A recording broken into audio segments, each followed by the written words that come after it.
In this short video, I simply just want to collect all the definitions because we've been using different words, different terms throughout these line integral that we've been looking at. First of these, a path C is closed, okay, if its initial and endpoints are the same. That's our first one. Second one would be a path C is simple. Okay, it's simple. A path C is simple if it does not cross itself. So here's this, for instance, this is a simple path, a circle, but this is not simple. Not simple. Okay, this is simple, and this is not simple. Closed, of course, that's closed. Sorry. That's a closed path. Okay, let's move on. So a path C is smooth if it can be expressed parametrically and x dash t squared plus y dash t squared plus z dash t squared is not equal to 0. And in the case of a path in just with a function of two variables x, y, then that would mean it is, or two components x and y, would mean that you'd have x dash t squared plus y dash t squared not equal to 0. Positive orientation and negative orientation. We've already talked about it. I just want to collect these here, and it means this is positively oriented and this is negatively oriented, which means anti-clockwise this is positive. This is positive.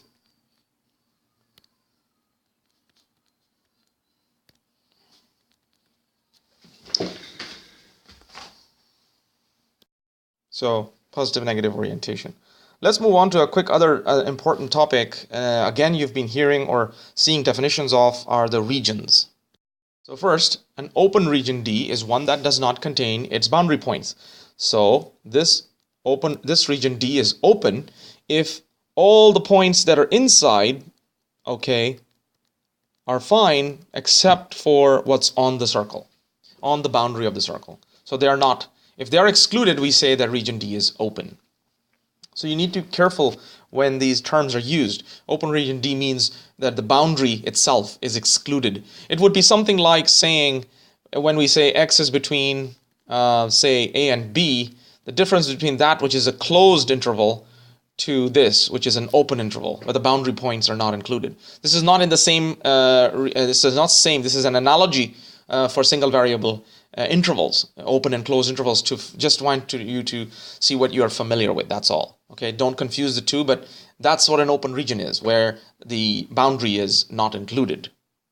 So here's another one. A region D is connected if we can connect, so region D is connected if we can connect any 2 points in the region with a path that lies completely inside D. Finally, a region D is simply connected if it is connected and contains no holes.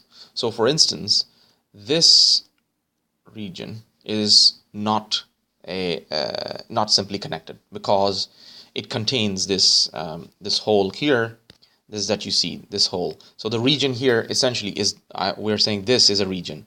D is the region, which means it's this donut shape, or the annulus, in fact. So the middle is a hole. In the middle you have a hole. This is not a simply connected region. A simply connected region would be, for instance, the circle itself. A circle is a simply connected a region because there are no holes in it. This is also a simply connected region. But this one here, as you can see, is not. So these are simply connected. This one is not. This last definition of simply connected is important in applying Green's theorem, especially the extended Green's theorem, which so far we have not. You would not find that in the introductory Green's theorem video that we have.